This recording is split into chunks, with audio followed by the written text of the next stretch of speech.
ഇതെന്താ ചായക്ക് വരാൻ പായസം? അപ്പുറത്തെ വീട്ടിൽ ഉമേഷ് പുതിയ കാറെടുത്ത് അതറിയിക്കാൻ ആ തള്ള കൊണ്ട് തന്നതാ. എനിക്ക് ഷുഗറല്ലേ. അതുകൊണ്ടാണോ നിന്റെ മുഖം കടന്നൽ പൊത്തി കണക്ക് ഇരിക്കുന്നത്? അതുകൊണ്ടൊന്നുമല്ല.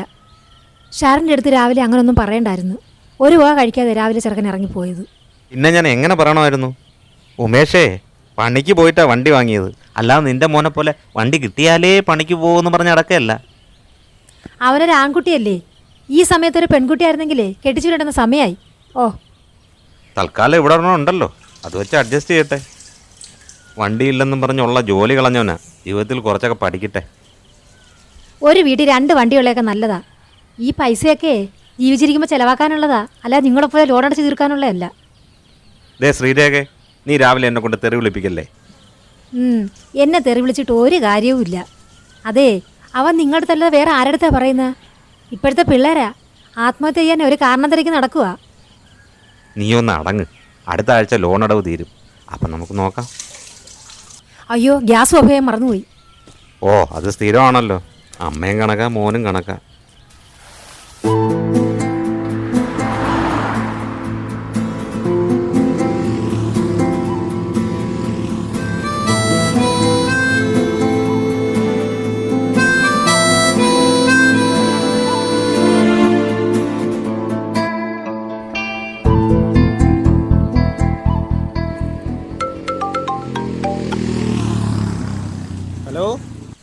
ഹലോ എടാ കേൾക്കത്തില്ല, ഒന്നുകൂടെ ഉറക്കം പറഞ്ഞേ. വന്നില്ല ഇതുവരെ? എടാ ഞാൻ വണ്ടി ഓടിക്കാം, ഞാൻ ഒരു 11 മണിയൊക്കെ നിന്നെ അങ്ങോട്ട് തിരിച്ചു വിളിക്കാം. ശരി ശരി.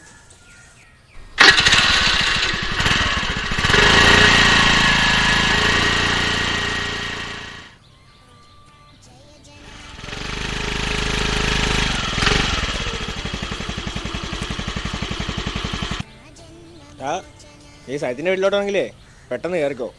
11 മണി കഴിഞ്ഞാൽ പിന്നെ സാധനം നമ്മുടെ കയ്യിൽ നിന്ന് പോകും.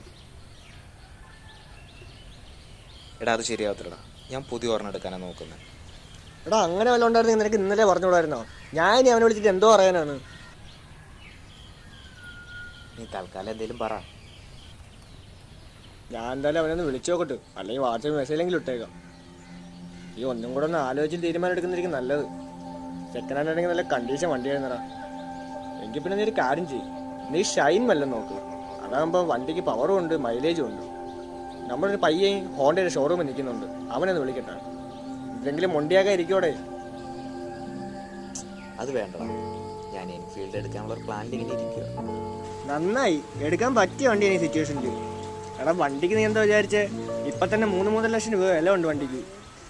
നീ ഈ ഒരു മാസം CC അളവിൽ തന്നെ നീ നന്നായിട്ട് പെട്ടുപോകും. ഒന്നായ ജോലിയും കൂലിയില്ലാതെ നിൽക്കുക. വണ്ടിയുടെ പാതി തന്നെ എന്തായാലും ഡൗൺ പേയ്മെൻറ്റ് കൊടുക്കേണ്ടി വരും. എന്തുകൊണ്ടായാലും ഞാൻ പറഞ്ഞു നോക്കുന്നില്ലേ നല്ലത്. നീ അമ്പലും വലിയ എടുക്കണമെന്ന് വെച്ചാൽ പിന്നെ എന്തോ ചെയ്യാൻ? അതൊക്കെ എങ്ങനെ അടഞ്ഞു പോകും. നീ അതിനെ ഇമ്പ്രസ് ചെയ്യാനാണ് ഈ പരിപാടി മൊത്തം കാണിക്കുന്നെങ്കിൽ ലാസ്റ്റ് നിന്റെ ഊപ്പാട് വരും. എൻ്റെ പൊന്നളി അവളെ ഒന്നും ഇമ്പ്രസ് ചെയ്യാനല്ല, ഞാൻ ഇത് എടുക്കുമെന്ന് പറഞ്ഞ് എടുത്തിരിക്കും.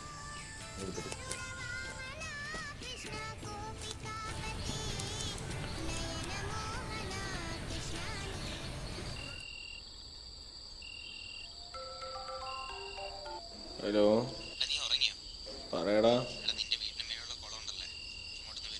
എടാ നിനക്ക് എന്താടാ ചെറുക്ക, പാരാത്രി 12 മണിയായി.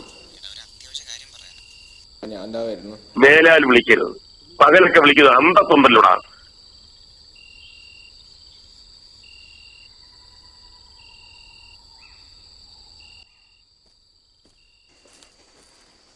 എടാ നിനക്ക് ഫോണിൽ വിളിച്ചിട്ട് കാര്യം പറഞ്ഞാൽ പോരായിരുന്നടാ.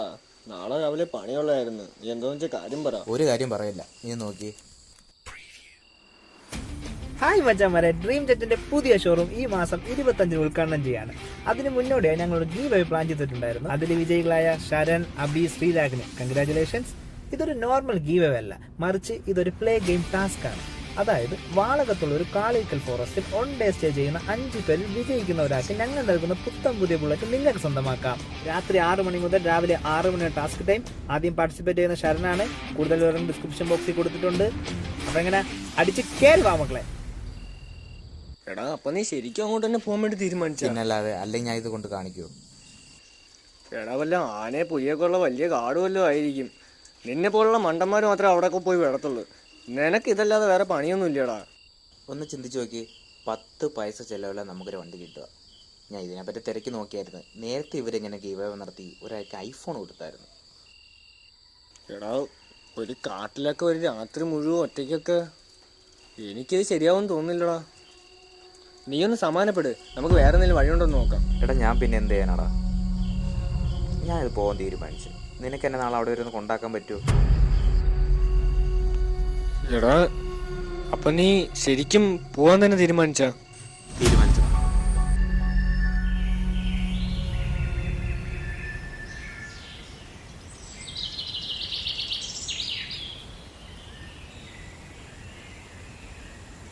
ഡാ, നീ ഓക്കെ അല്ലേ? നീ എൻ്റെ അടുത്ത് എത്ര വേണോ ചോദിക്കുന്നത്? ഓക്കെ അല്ലെങ്കിൽ ഞാൻ നിന്നോട് കൊണ്ടുവരുമോ? നീ ഇത്രയും ബുദ്ധിമുട്ടി ഈ കാടിനകത്ത് കയറിയിട്ട് നീ ഇവിടെ ഉണ്ടെന്ന് അമാരെങ്ങനെ അറിയൂടാ? എടാ, ഇവിടെ ഏതോ ഒരു മരത്തിൽ സ്റ്റേ എന്ന് പറയുന്ന ബോർഡ് വെച്ചിട്ടുണ്ട്. അതിനടുത്ത് തന്നെ ക്യാമറയും കാണും. അവിടെ തന്നെ സ്റ്റേ മേടിക്കും.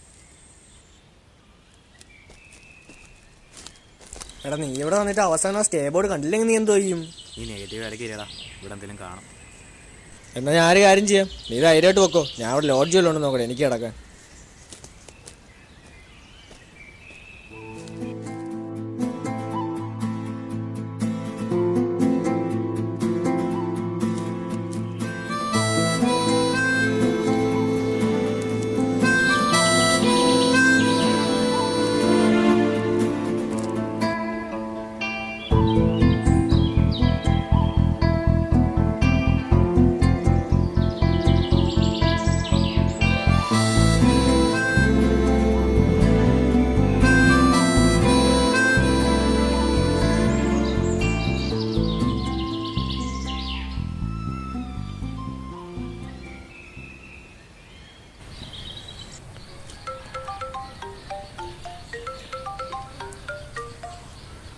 പറടാ.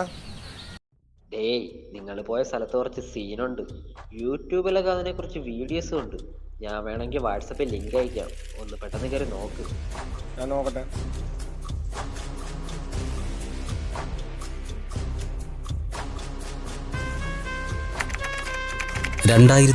ഡിസംബർ 6 വാളകത്തെ ജനങ്ങളെ നടുക്കിയ സീരിയൽ കില്ലർ ഉബൈദിനെ കോടതി വിധിപ്രകാരം എൻകൗണ്ടർ വധശിക്ഷ നടപ്പിലാക്കിയ വർഷം. തുടർന്ന് കളീക്കലുള്ള ഒരു ചെറിയ വനമേഖലയിൽ ശിക്ഷ നടപ്പാക്കുന്നതിനിടയിൽ 2 പോലീസുകാരെ ആക്രമിച്ചുകൊണ്ട് ഉബൈദ് കാടിനുള്ളിലേക്ക് ഓടിക്കയറി. തുടർന്ന് പോലീസും ഫോറസ്റ്റും കാട് മുഴുവൻ തിരഞ്ഞെങ്കിലും ഫലമൊന്നും തന്നെ ഉണ്ടായില്ല. കാട്ടാനയുള്ള വനപ്രദേശമായതിനാൽ കാട്ടാനയുടെ ആക്രമണത്തിൽ ഉബൈദ് കൊല്ലപ്പെട്ടു എന്ന് ഫോറസ്റ്റുകാർ വിധിയെഴുതി. എന്നാൽ 1 വർഷം കഴിഞ്ഞ് കാട്ടിൽ തേനെടുക്കാൻ പോയ ഒരാളുടെ ബോഡി അവിടെ നിന്നും കിട്ടി. ഉബൈദ് നേരത്തെ കൊല ചെയ്തു വന്നിരുന്ന അതേ രീതിയിൽ തന്നെയായിരുന്നു ആ ബോഡിയുടെ അവസ്ഥ. ഉബൈദ് ഇപ്പോഴും ജീവനോടുണ്ടോ അതോ ഇല്ലയോ എന്ന് പോലീസുകാർക്ക് ഉത്തരം കിട്ടാത്തൊരു ചോദ്യം തന്നെയാണ്.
ഇനി ഇവിടെ നിക്കണ്ടാ, നമുക്ക് എങ്ങനെയല്ലേ ഇവിടെ നിന്ന് പോവാടാ.